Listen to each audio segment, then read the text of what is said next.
ABP news, सर्वसामान्य जनतेचं खुलं व्यासपीठ। कोणी करा निंदा, कोणी करा वंदा, काम करत राहणे हाच माझा धंदा।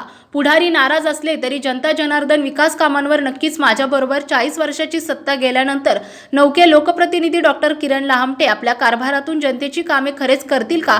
त्यांचा असणारा राग ते मनात ठेवतील का? विशेष म्हणजे या तालुक्यातील जनतेला बदल पाहिजे होता, तो बदल करून दिल्यानंतर एकला रे चलो ही भूमिका घेतल्यानंतर त्यांच्याबरोबर असणारे असंख्य कार्यकर्ते त्यांच्यावरच नाराज होते।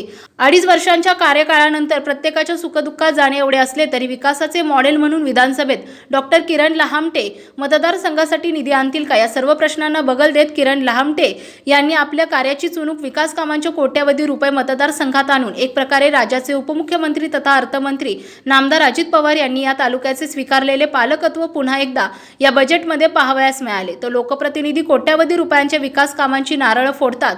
कामांना प्रारंभ झाला कारण या मतदारसंघातील मतदार ज्या अपेक्षेने बदल केला तो अपेक्षाभंग न होता विकास कामांच्या रूपाने सुरू असलेला विकास, त्यामुळे जनता जनार्दन आणि सहकार महर्षी सीताराम पाटील गायकर यांची मिळालेली साथ, त्यामुळे अकोले तालुक्यात पहिला काचेचा पूल, त्यानंतर मतदारसंघातील अनेक भागात विकासात्मक केलेली मागणी याचा पाडा वाचत असताना काल अकोले शासकीय विश्रामगृहावर आयोजित पत्रकार परिषदेमध्ये पुन्हा एकदा नेते बाजूला असले तरी लोकप्रतिनिधी जनतेच्या विश्वासाला कधीही तडा जाऊ देणार नाही। त्यांनी काल मतदारसंघातील विकासात्मक निधी आणि त्यानंतर देखील सहकारातील ज्येष्ठ नेते सीताराम गायकर, राष्ट्रवादी काँग्रेसचे तालुकाध्यक्ष भानदास तिकांडे, ज्येष्ठ नेते देवकर यांना घेऊन त्यांनी पुन्हा एकदा विधानसभा गृहात अकोले विधानसभा मतदारसंघातील विविध प्रश्नांची केलेली मागणी आणि त्यानंतर मुला, अर्धा प्रवरा आणि कळसुबाई पर्वत रांगांमध्ये वसवलेल्या निसर्गरम्य रंधा फॉल भंडारदरा या भागातील विकासासाठी अर्थमंत्र्यांकडे केलेली मागणी ती पूर्ण झाल्यामुळे काल त्यांनी पत्रकार परिषदेमध्ये पुन्हा एकदा मी जनतेबरोबर, जनता माझ्याबरोबर, पुढारी असो किंवा नसो मी माझे काम करत राहणार असं किरण लहामटे म्हणालेत। सर्वांना मनापासून गुढीपाडव्याच्या आणि नववर्षाच्या हार्दिक शुभेच्छा। आज खरं तर मनस्वी आनंद होते की ह्या गुढीपाड्याच्या शुभ मुहूर्तावरती अकोले तालुक्यामध्ये जशी रस्त्याची कामं आली तशी अजून काही कामं येत आहेत आणि त्या कामांमुळे नक्कीच अकोल्याच्या पर्यटनामध्ये भर पडणार। अकोल्याच्या शिरपेचामध्ये एखादा मानाचा पुरा अजून जोडला जाणार आहे। मी त्या बजेटमध्ये पर्यटन विभागाकडनं आदरणीय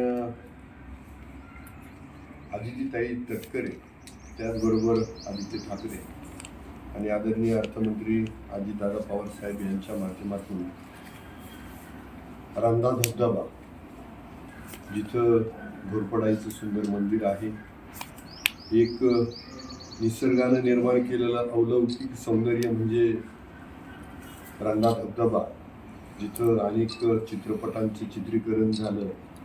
पर्यटकांसाठी पावसाळ्यात तर अलोट गर्दी असते तिथं आणि तिथं आपण काचेचा पूल करतोय, त्याला आपण स्काय वॉक म्हणतात, तर तिथं त्या धबधब्याचा आनंद आपल्याला घेता येणार आहे।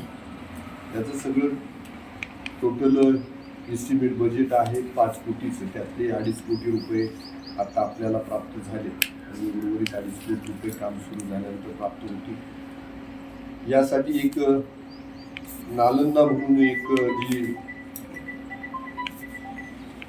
कंपनी आहे ती याच्यासाठी काम करणार आहे आणि तो काचेचा ब्रिज कसा करायचा, तर तो तिथली सिच्युएशन पाहून, जेणेकरून दुसरे पर्यटक जे येणार आहे ज्यांना तिथं त्या ब्रिजवर नाही जायचं तर त्यांना पण तो धबधबा नीट पाहता आला पाहिजे, त्यांना याच्यामुळे अडचण नाही झाला पाहिजे आणि असा तिथं तो आपण काचेचा ब्रिज साकारणार आहे। आनंद ह्या गोष्टीचा आहे की महाराष्ट्रात हा पहिला काचेचा ब्रिज, देशामध्ये हा 6वा काचेचा ब्रिज आहे। म्हणजे आतापर्यंत अशी कल्पनाही कुणी केली नसेल, तर त्या माध्यमातून आज हा काचेचा ब्रिज संपन्न होत आहे। त्याचबरोबर पर्यटनाच्या दृष्टीने मी घाटन देवी त्याचाही सर्वे माझ्या पाहता आला पाहिजे, त्याला याच्यामुळे अडचण नाही झाला पाहिजे आणि असा तिथं तो आपण काचेचा ब्रिज साकारणार आहे. आनंद ह्या गोष्टीचा आहे की महाराष्ट्रात हा पहिला काचेचा ब्रिज, देशामध्ये हा 6वा काचेचा ब्रिज आहे. म्हणजे आतापर्यंत अशी कल्पनाही कुणी केली नसेल. तर त्या माध्यमातून आज हा काचेचा ब्रिज संपन्न होत आहे. त्याचबरोबर पर्यटनाच्या दृष्टीनं मी घाटन देवी त्याचाही सर्वे माझ्याकडे 3 अलाइजमेंट माझ्या समोर ठेवण्यात आल्या होत्या, परंतु त्या सगळ्यांचं सुधारित आवृत्ती तयार करून एक 4थी अलाइजमेंट माझ्या समोर येणार आहे आणि ती एकदा फायनल झाली की मग त्याही दृष्टीनं त्याच्या परवानग्या तीच एजन्सी, जी एजन्सी सर्वे करणार आहे तीच एजन्सी सगळ्या परवानग्या आणणार आहे आणि एकदा परवानग्या आल्या की त्याही म्हणजे शहापूर जो रस्ता आहे, शहापूर चोरला रस्ता जो आपल्या अकोल्याला भेटतो आणि आपल्याला मुंबईला जाण्यासाठी आणि पर्यटनासाठी तो सगळ्यात नजीकचा मार्ग ठरतोय, तर त्याचंही काम प्रगतीपथावर आहे. त्या 3 महिन्यामध्ये सर्व प्रत्यक्ष पाहणी होणार आहे. त्यांनी आता जी काही पाहणी केली तर त्यांनी तांत्रिकदृष्ट्या हे सगळं बरोबर आहे नाही हे तपासण्याचं काम चालू आहे. म्हणजे पर्यटनाच्या दृष्टीने ही 2 महत्त्वाची गोष्टी होत आहेत. माझ्या दृष्टीनं कळसुबाईचा जो रोपवे तो पण महत्त्वाचा आहे. गावकऱ्यांचं जर सहकार्य लाभलं, काही गावकऱ्यांमध्ये संभ्रम निर्माण करून देण्याचं काम चालू आहे की बाबा जर जुला झाला तर तिथं रोजगार जो स्थानिकांना भेटतो तो भेटणार नाही वगैरे वगैरे. पण मी त्यांच्याशी सातत्यपूर्ण संवाद करतो. तोही जर झाला तरी माझ्या दृष्टीतनं तो पण काम होऊ शकेल. आणि सगळ्यात महत्त्वाचं पर्यटनाच्या दृष्टीनं जे रस्ते महत्त्वाचे आहेत, आपण पाहत असाल की पर्यटनाचा आत्मा रस्ते आणि माझ्याकडनं रस्त्यांचे कामं खूप जोरामध्ये चालू. मग हरिश्चंद्रगड परिसर असेल, अजून जो रतनवाडी किंवा रतनगड परिसर असेल, भंडारदरा परिसर, रिंग रोड असेल, ही सगळी कामं गतीने होत आहे. इकडं आत्ताच्या बजेटमध्ये 5 पट्टा आणि त्याही परिसरात कामं होत आहे. इकडं आपल्याकडं सिन्नर, पठार भाग अशी सगळीकडेच कामं चालू आहेत. बाकीचं ह्या वर्षी आपण नदी शिशुभीकरणाच्या माध्यमातूनही निधी बराचसा आणणार आहोत. पर्यटनाच्या माध्यमातूनही निधी येतोय. तिकडं आमचं भैरव बापड सुंड्याचा तिकडेही काही निधी पर्यटनाचा पडला आहे. असं सगळं काम होत आहे. तर ह्यावेळी त्यालाही जुलैमध्ये जवळजवळ 40-45 कोटी रुपयाचा निधी उपलब्ध होतो. तर असं सगळं चालू आहे. आता मी नगरपंचायतलाही परत 5 कोटी रुपये देतो आहे. अजून ग्रामीण भागामध्ये अर्धा निधी किंवा बाकीचं हे आहे.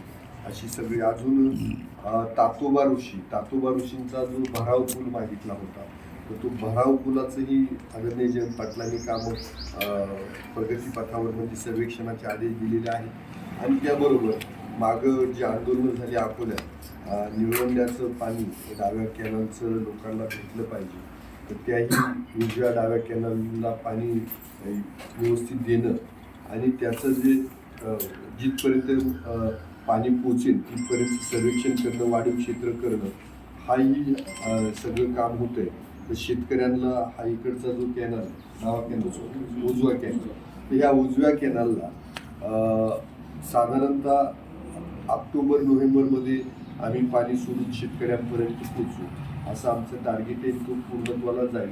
आणि डाव्या कॅनलला तुम्हाला वाटतं आता सध्याही पाणी चालू आहे, असं इतक्या काळ याच्या आधी कधीच पाणी कुठं भेटत नव्हतं. दुसरी बाब ही पण निदर्शनास आणून देतो की ह्या वेळेला मुळाखोऱ्यात गेल्या वर्षी पण पलीकडल्या वर्षी पण आवर्तन सुखरूप सोडलं. शेतकऱ्यांना पाणी भेटतं. अगदी माझा आंबीतपासूनचा शेतकरी असेल तर आबाळवाडीपर्यंत, तसंच इकडला रतनवाडीपासून तर खाली जे लाभ क्षेत्रे कळस आणि शेवटला तिथपर्यंत प्रवरेमध्ये. आणि आता आढळचा आज आवर्तन पाडव्याच्या मुहूर्तावरती सोडतोय. शेतकऱ्यांची मागणी मुहूर्त मिळतं पाणी सोडण्याला तसं काही नाही. आणि आता हे दुसरं आवर्तन देते, मला खात्री आहे का ते पण आवर्तन पोचेल. आणि विशेष म्हणजे सगळ्याच लोकांनी, मग आमचे पाडोशी असेल, सांगवी असेल, तिकडले शेतकरी असेल, त्यांनीही माझ्यावर विश्वास ठेवला आणि मी त्यांच्यावरती अन्याय होऊ दिला नाही. खालच्याही शेतकऱ्यांना त्यांचा हक्क दिला. अशा सुंदर काम चालू आहे. मला खात्री आहे की लोकांच्या पसंतीला माझं काम नक्की महाविकास आघाडी सरकार आदरणीय मुख्यमंत्री उद्धवजी ठाकरे साहेब, आदरणीय अर्थमंत्री तथा उपमुख्यमंत्री अजितदादा पवार साहेब, आदरणीय थोरात साहेब यांच्या माध्यमातून आणि सर्व महाविकास आघाडीची सर्व मंत्रीगण यांच्या माध्यमातून हे सगळी कामं तालुक्यासाठी प्राप्त होत आहे. मनापासून त्यांना धन्यवाद देतो. आणि विशेष म्हणजे आदरणीय शरदचंद्रजी पवार साहेबांची त्या तालुक्यावरती विशेष मर्जी आहे. त्यामुळं ही सगळी कामं येत आहेत आणि भविष्यातही येतील. मला खात्री की आत्तापर्यंत जवळजवळ मी 450 कोटी रुपयाचा निधी आणला आहे. भविष्याच्या पुढच्या 2-2.5 वर्षात तितकाच निधी माझ्याकडे त्यांचा हक्क दिला. अशा सुंदर काम चालू आहे.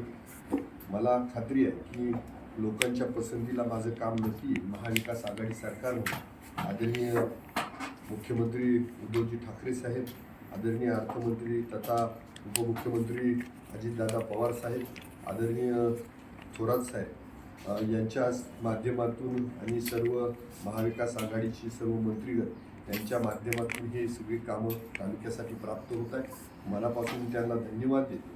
आणि विशेष म्हणजे आदरणीय शरदचंद्रजी पवार साहेबांची त्या तालुक्यावरती विशेष मर्जी आहे. त्यामुळं ही सगळी कामं येत आहेत आणि भविष्यातही येतील. मला खात्री की आत्तापर्यंत जवळजवळ मी 450 कोटी रुपयाचा निधी आणला आहे.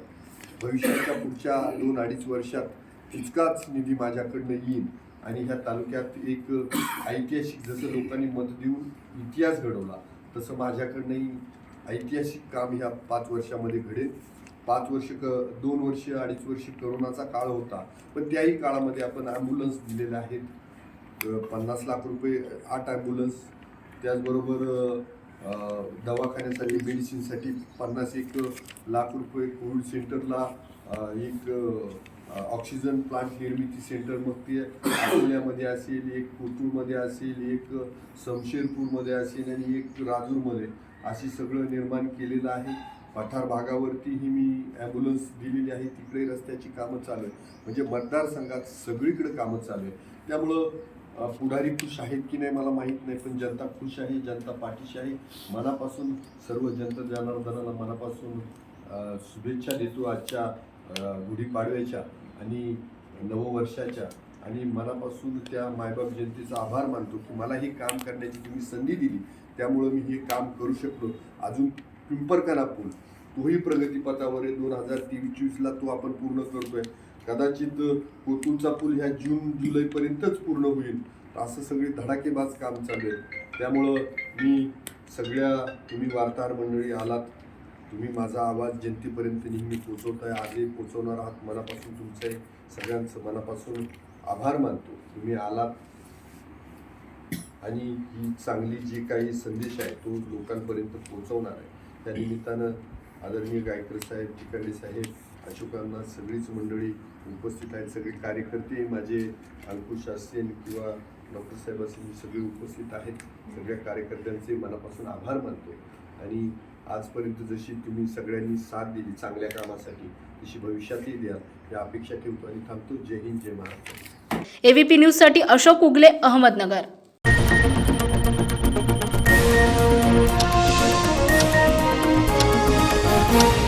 AVP न्यूज, सर्वसामान्य जनतेचं खुलं व्यासपीठ.